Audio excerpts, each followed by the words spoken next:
Alright, nandito pa rin tayo sa Bellamore Air Base. At ito, dumadami na po yung mga taga-suporta ni Tatay Digong. Ngayon, may kumusyon sa kabila. Punta natin, oh. Ano ba ito nangyari dito?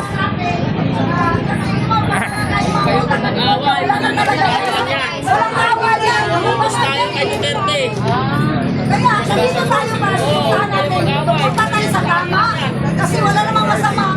Tatay ko kasi ang totoo lang mamalasakit sa akin. Mananaputahin lang Wala yan. iba, kundi si Tatay Digong Tayo lang sa talaga. hapon Ang natin. Duterte, walang iba. Duterte tayo. Lahat. Tayo nakikinabang. Kung panahon pa ni Pangadion yung tubig, patay na tayong lahat. Kaya talagang dapat lang suportahan natin. Matagal ng patay. Kamo, kung siya yung presidente ng... Assalamualaikum Waalaikumsalam. wabarakatuh. Allahu Akbar. Kahit nagutom ako, andito pa rin ako. Gusto ko lang mag-warning. Ingat po tayo dahil merong mga kunwari na DDS na lalapit na para guluhin ang ating pagtitipon, ating pagpapakita ng suporta kay Tatay Digong. Ako, isa po akong Muslim, Maranao. Ako ay saludo sa ating mahal na dating Pangulong Duterte. Bakit? Lumiwanag ang kadiliman ng Bangsamoro Autonomous Region Muslim Mindanao. Ngayon ulit, bumalik na naman ang patayan. Ultimong babae, pinapatay na ngayon. Yun po ang delikado sa kasalukuyan. Ngayon, agad-agad, pinapalitan pa ni Bongbong Marcos ang pamumuno ng Minister ng Bangsamoro Autonomous Region and Muslim Mindanao. So, ako po, nakikiusap po ako sa lahat po na nandito. Medyo magbatsyag po tayo ng maigi. Dahil hindi po natin alam kung nandito ba kakampi o kalaban. Dahil matindi ang bayaran. Sa totoo lang naman, bakit nagkaganyan si Tatay Digong ay dahil hindi matanggap ng kasalukuyang administrasyon ang ipinamalas ng mga OFW, Hong Kong, nang parang akala mo si Tatay Digong ang kanilang presidente. Ako, sa totoo lang, hinang-hina na ako kasi 3:30 AM, gising na kami para mag-fasting. Pero dahil sa gusto kong magpakita ng suporta at pagmamahal kay Tatay Digong, nandito po ako para ipaalam sa buong mundo na si Tatay Digong ay hindi nag-iisa. Kaninang umaga habang naka-video ako, naka-live ako sa aking TikTok, ako po ay naiiyak at sobrang damang-dama ko yung puot at galit sa kasalukuyang administrasyon dahil hindi po katanggap-tanggap ang ginagawa nila kay Tatay Digong. Ako, pinapanood ko kung paano balasubase ni Balahura ang dating Pangulong Duterte ng mga dilawan kakamping, kung ano-ano nang manghang na mga pananalita na pinagsasabi nila kay Tatay Digong. Pero pinatuloy pa rin, ipinagpatuloy pa rin at hindi niya ipinatigil na mailibing ang nag-iisang tatay ni Amy Marcos at ni Bongbong Marcos. Sa totoo lang ako, hindi naman ako nabudol kasi sa totoo lang, ang pagmamahal ko kay Bibi Inday Sara ang nag-udyok sa akin kung bakit ako ay bumuto kay Bongbong Marcos. Dahil si Bibi Inday Sara ay gusto lang naman niyang paupuin ang mga Marcos para sa ganun hindi na kawawain ng mga dilawan at ng mga kakamping. Tayo po ay nandito para magpakita ng pagmamahal kay Tatay Digong. Ipag-pray natin na siya ay maayos, nasa maayos na kalagayan dahil kanina po, sa totoo lang, grabe. Hindi ko ginawa yung pag-iyak ko sa tunay kong pamilya. Pero bagkos, sa nakita ko ng grabe ang ginawa sa kasalukuyang administrasyon, grabe po yung pag-iyak ko. As in talagang damang-dama ko yung sama ng loob. Asahin niyo yung latest update. Ayun lang yan, ayan. I-update ko lang po kayo. Naglagay sila ng airship, antenna.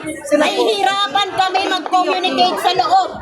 Naghihintay din sila sa aircraft para i-board si dating Pangulong Duterte sa Netherlands. So, ano na po ang gagawin natin ngayon? Hindi na po ba tayo gagawa ng ating hakbang na para maipadama ang ating pagmamahal kay Tatay Digong? Ako, sa totoo lang, yung mga kababayan ko, kaya hindi sila nakarating dahil fasting po ngayon. At hindi po pwedeng mag-break yung kanilang fasting, kagaya ko. At hindi rin po pwedeng mag-break yung kanilang pananampalataya kay Allah. Allahu Akbar! Allahu Akbar! Tay, dadalhin si Tatay Digong sa Netherlands. Opening po dito mga bayan sa Inferno Mall.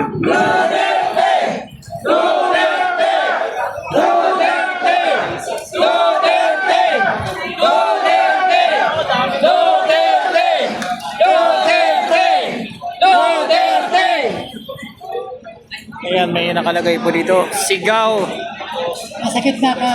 Kasi taong bayan. wala kami dito. Free Tatay Free Digong. We love. Ayan mga kababayan. So mga kababayan, pa-share na lang ng ating vlog. Ito po yung happening natin kasi nga hindi tayo makapag-live stream. No? Mahina yung ating signal. Dahil media dito. Pero iba mga vlogger naman mayroong may mga signal naman.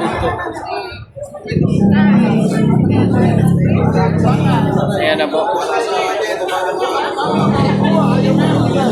Dito na, dumarami ng DDS supporter. Mga supporter ni Tatay Digong. At least to sa ating narinig, no? Si Tatay Digong daw ay dadalhin po sa Netherlands, mga kabayan.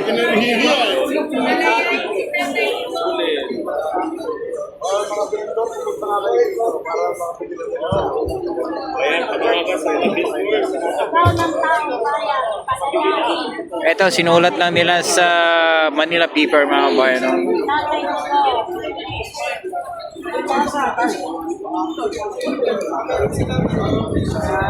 Ito na po mga kabayan. Sa kabila na po ay napakaraming pong pulis na doon. No?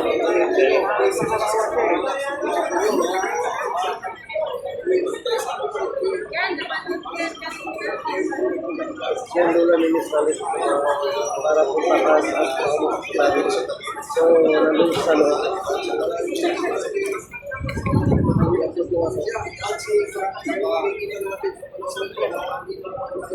So andito naman sa kabila mga bayan, pakita ko sa inyo ang mga public officials, mga sasakyan, andito bumbero at mga pulis, ang dami po dito. Ayan.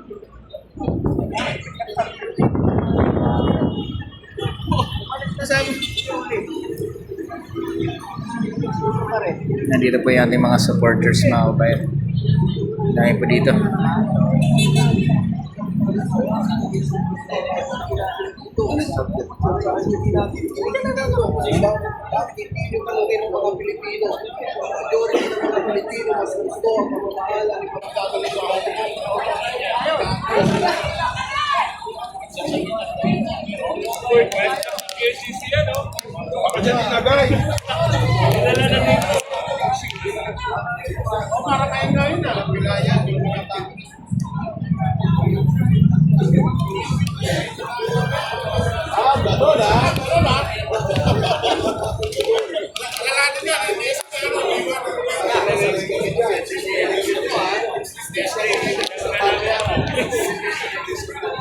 Dami media mga bayan at ito na po ay dumating po ang isang bombero, no? Bombero andito. Meron po dito si ate.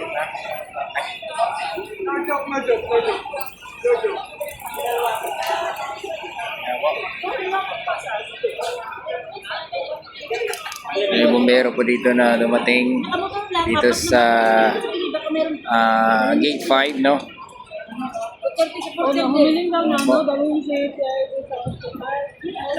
Andito po yung ating mga kapulisan sa gilid. Ang tabay. So ayun po mga bayan. Ito po yung happening po ngayon ng airport sa kabila. So kanina po konti lang po yung tao dito pero ngayon ay dami na.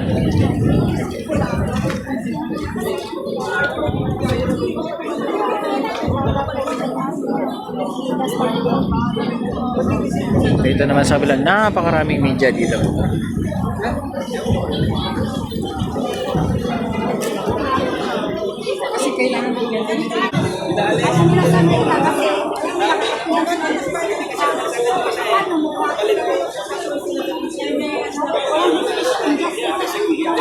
Lilipat daw si Tatay Digong sa Netherlands mga kabayan. So ito na, marami ng ang mga Duterte supporters dito mga bayan. Ayan po. Grabe, mga teros yan.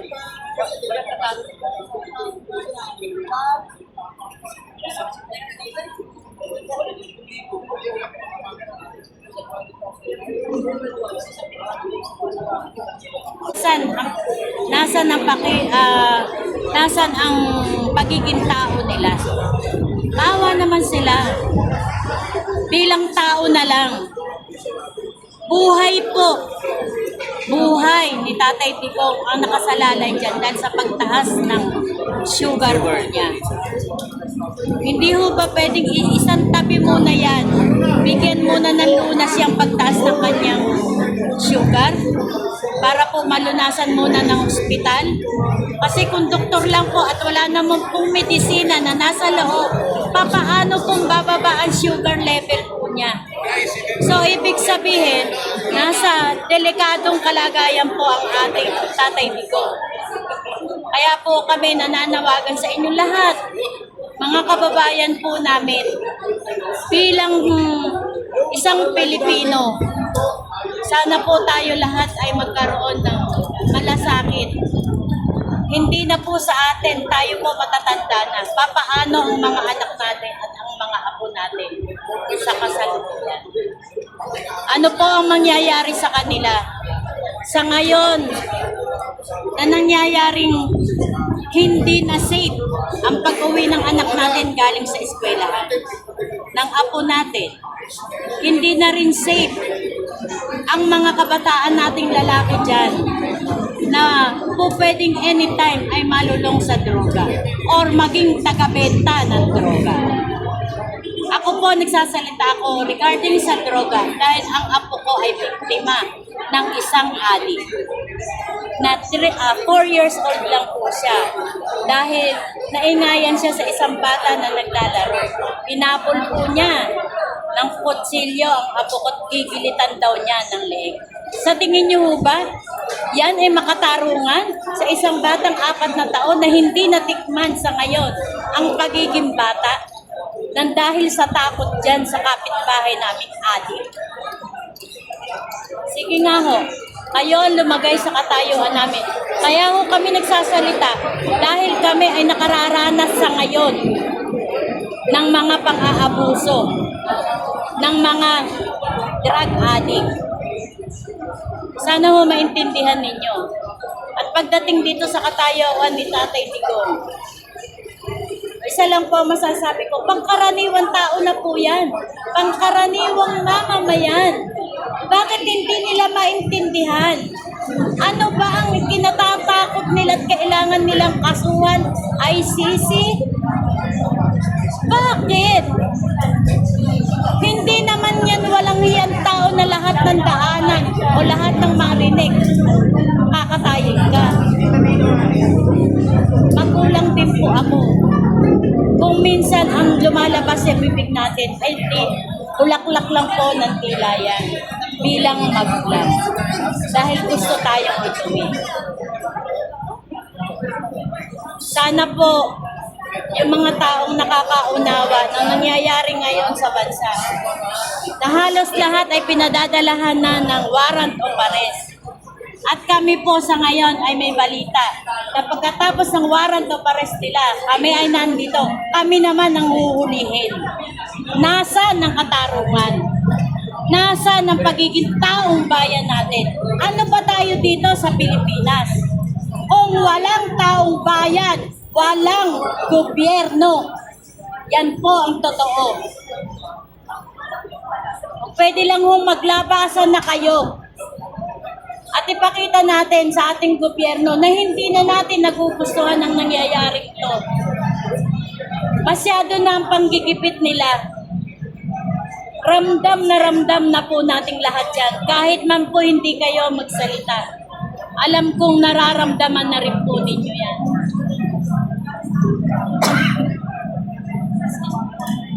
Pakiusap lang po sa atin na mga Pilipino. Pwede lang po sanang lumabas na tayo. Ipakita natin sa gobyerno na tayo ang nagluklok sa kanila. Tayo rin ang may karapatang magpababa sa kanila. Dahil kung hindi sa atin, wala sila sa kinauupuan nila.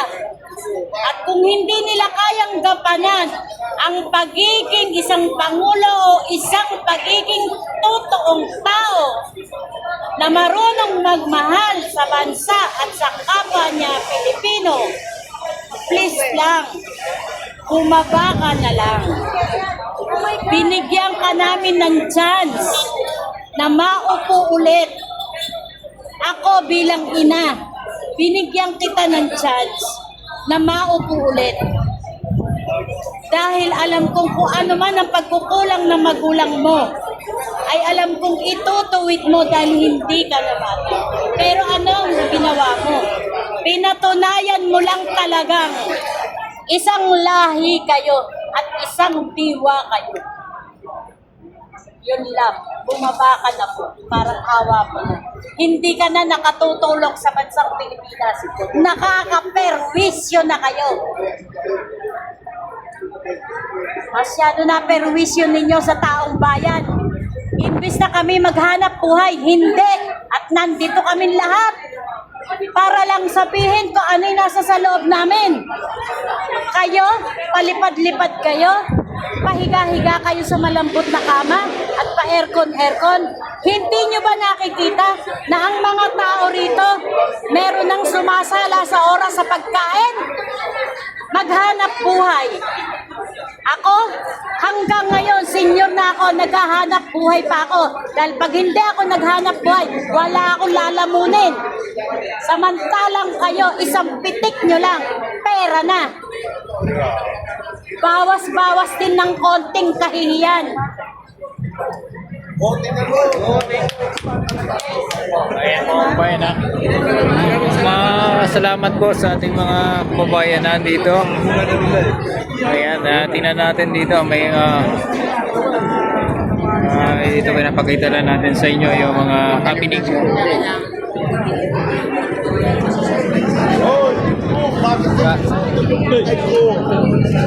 Ay, sorry.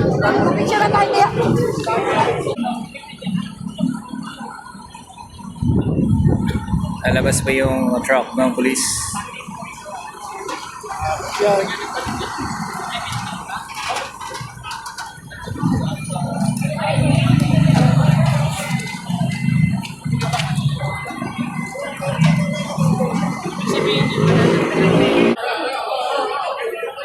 Yan, daming pulis.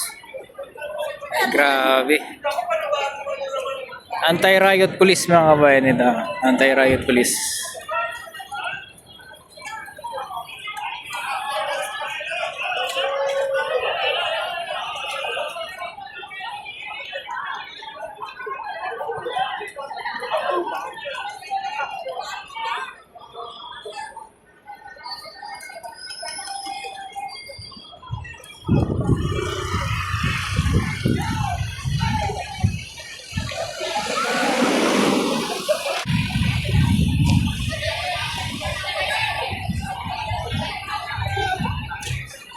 Ito, papakita ko lang sa inyo, lapit tayo dito mga bayan. Share nyo natin yung vlog.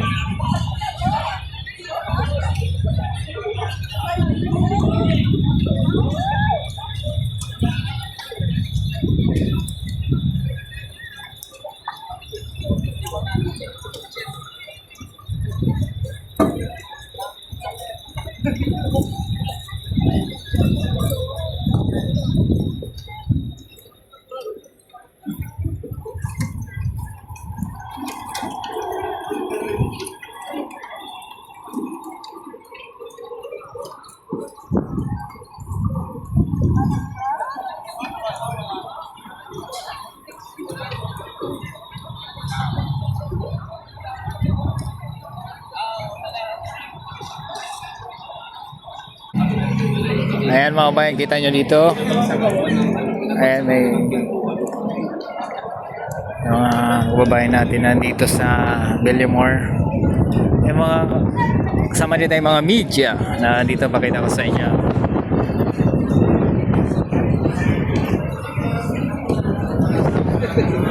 Ito, ano sila dito, nakapwesto. Ayan po, mga bayan.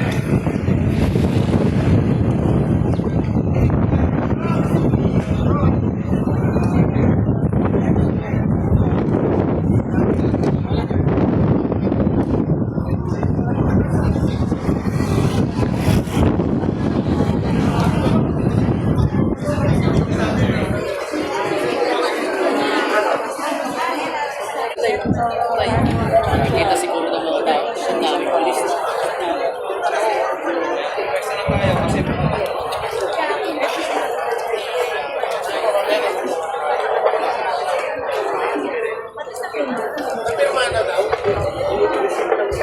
Anisip lang, bukas pa yan. Bukas pa. Bukas pa yan. Hindi, anytime pwede nilang ano. Bukas pa. Hindi, pwede sila magpa-emergency ng ano yan, tawag. Kasi ano to eh, urgent to eh. Depende si gabi, madaling araw.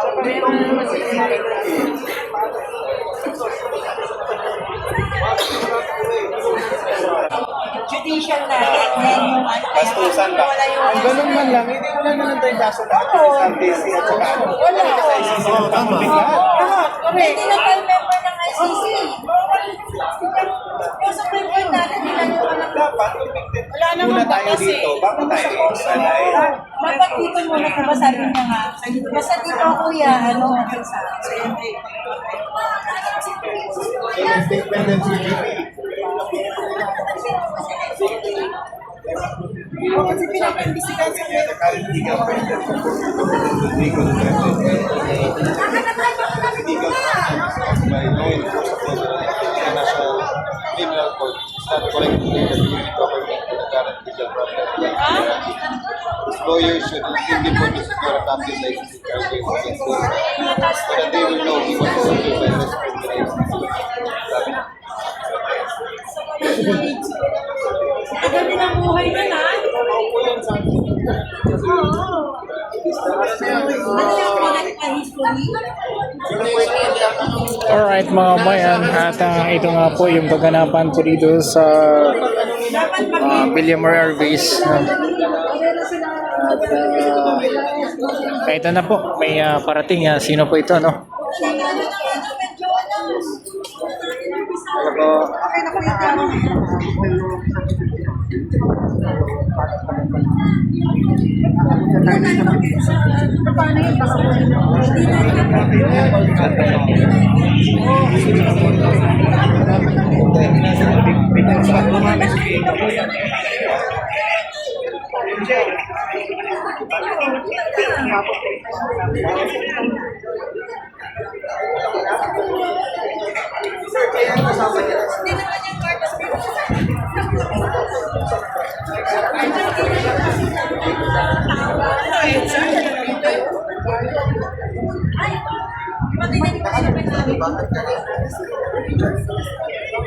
And at ito, ikot-ikot tayo.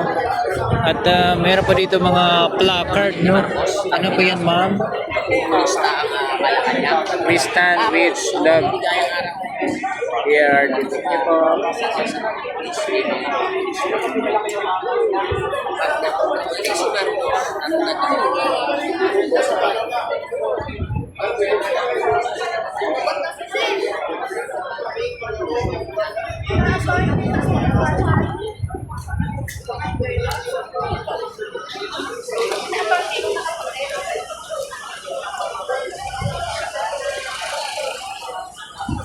Alright, dito na side.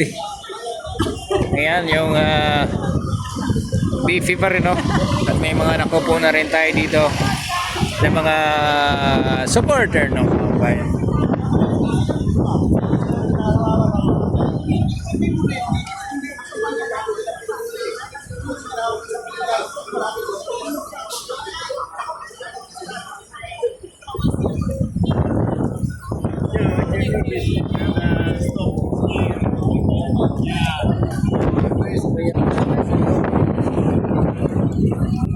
Ayan, pa-share natin yung vlog. Ito, pinapakita na natin. Ito, walang editing po ito, ha. Ayan.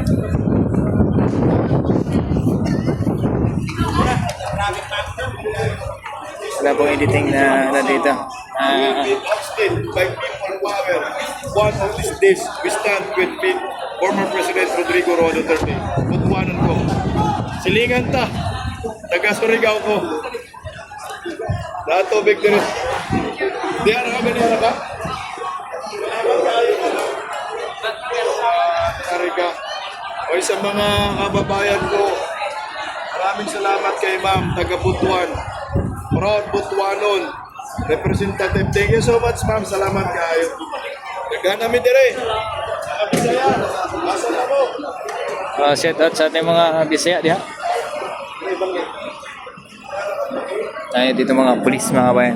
Napakarami po mga pulis, truck po na pulis na dito.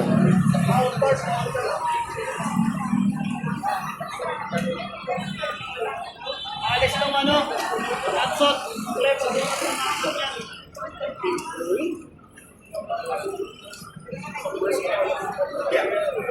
And sa kabila po, ayun, tumatawid po yung maraming pulis dun. Napakaraming pulis. SWAT andun.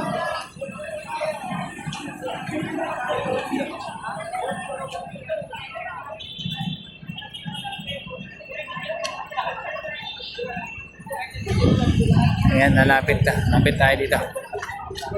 Tingnan natin doon. Ano ba nangyari? Silip tayo.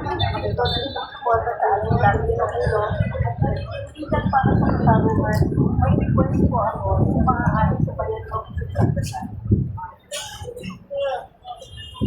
Ibig natin ang sarili natin sa presensya ng ating Panginoon, maging sino man ang ating, ano man ang ating pananampalataya, ano man ang ating paniniwala, nananalangin tayo sa buong may kapal, sa lumikha sa atin, dakilang lumikha sa atin. Sa ngayon, nakikita natin ang marahas na kamay ng ating gobyerno. Mga tao lang sila, wala sila sa harap ng ating Panginoon.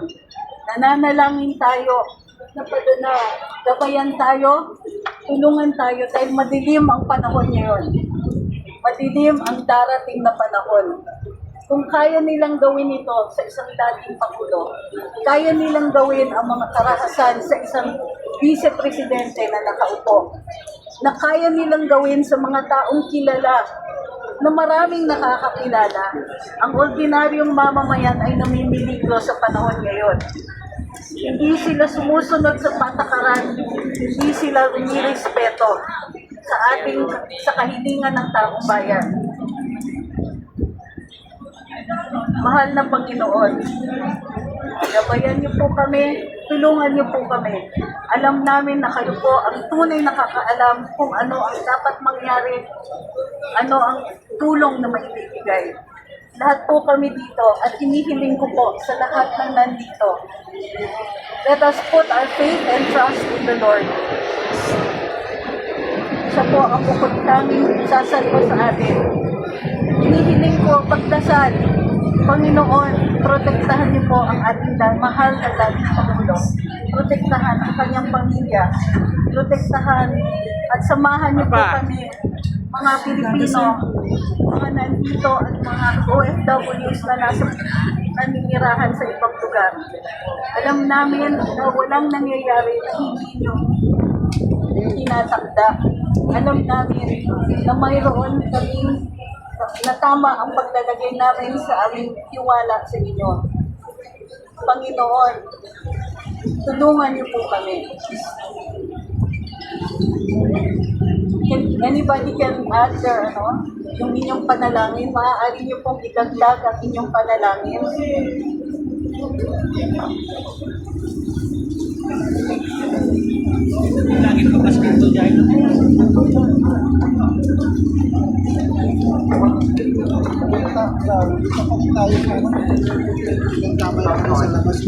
Bigyan po kami ng lakas para sa laban ng bayan na ito. Bayan na iiwanan namin sa ating mga anak, sa mga susunod na henerasyon. Makikita hindi lang ng buong mundo, kundi ng mga susunod na henerasyon. Bigyan niyo po kami ng talino at ng ideya paano namin malalagpasan ang pagsubok na binigay sa aming bayan. Panginoon, sana ibigyan niyo kami ng hiwa ng makabayang Pilipino para ibalik sa isang tao na nagbigay sa amin ng karangalan, nagbigay sa amin ng serbisyo na may dignidad ang dapat para sa Kanya. Panginoon, kami na makasalanan, kami na walang karapatan na humingi pa ng mas marami sa iyo, ay humihingi ng isa pang pagkakataon. Humihiling kahit wala kaming lakas, kahit wala kaming masyadong kapangyarihan, kami ay nagmamakaawa na iligtas mo po kami at ang aming bayan. Sana po ay tugunan mo ang aming kahilingan. Maraming salamat agad po. Amen. Amang Diyos na makapangyarihan sa lahat. Buong pagpapakumbaba kung kaming lumalapit sa dakila mong pangalan. Pinilipin po namin na tulungan at gabayan mo ang aming mahal na Pangulong Rodrigo Duterte. Nawa sa sandaling ito, patuloy mo siyang palakasin. Patuloy mo siyang pagkalooban ng talino na nagmumula sa iyo. Pakatatatin mo po siya, 10 ng kanyang pamilya. Naniniwala po kami sa iyong kapangyarihan. Amang Diyos na may likha ng langit at lupa. Patuloy po kaming nanginikluhod sa iyo. Tulungan mo po ang aming sambayanan. Patuloy po kaming ginagahasa at inaabuso ng abusadong gobyernong Marcos na ito. Talangin namin namang Diyos, hipuin mo po sana ang puso't isipan ng gobyernong ito nang sa gayon malusaw ang kanilang masamang nasa at masamang plano laban sa Pangulong Duterte. Amang Diyos, wala po kaming ibang makakapitan.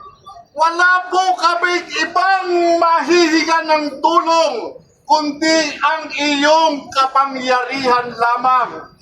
Amang Diyos, sa pamagitan po nito, narito po ang taong bayan, nagmamasid, nag-aantay po, patuloy na umaasa sa iyong mababang kalooban. Dalangin po namin na wag sanang magtagumpay ang masamang plano, ang masamang hangarin ng salot na gobyernong ito. Pinanghahawakan po namin yan namang Diyos. Hakay ng aming pag-ibig at pananampalataya na hindi mo kami pababayaan. Hinihiling po namin ang lahat ng ito sa pangalan ng aming tagapagligtas ni Kristo Jesus. Amen.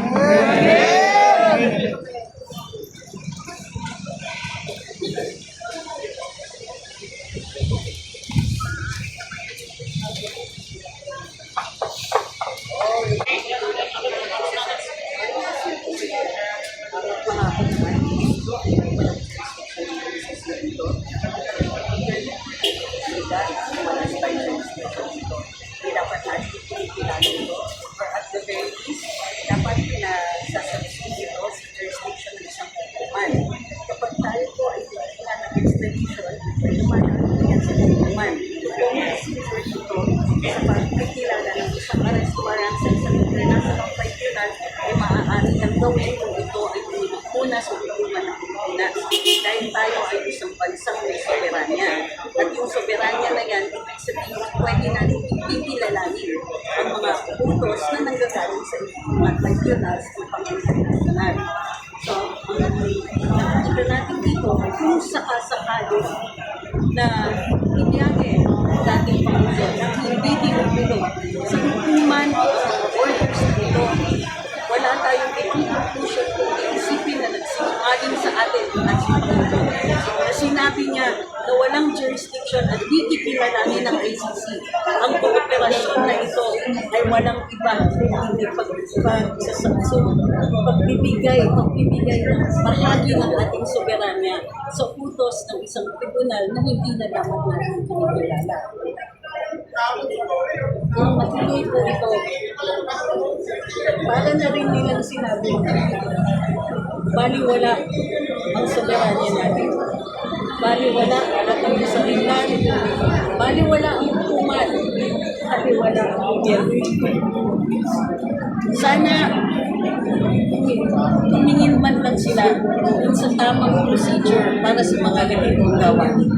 Bilang tagapagsalita natin, current president, naramdaman niyo ang kailangan niyo ginawa niyo sa Na hindi relevant naman kasi yung feelings ko, pero ang nakikita ko dito ay hindi sila sumusunod sa patakaran at sa procedure.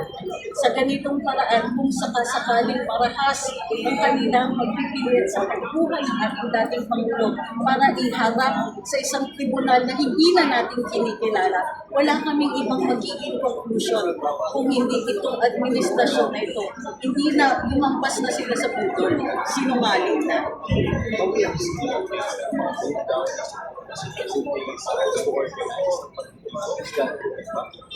Ang hinihiling lang ay maging handa kung sakasakaling may panawagan sa kabilang ito.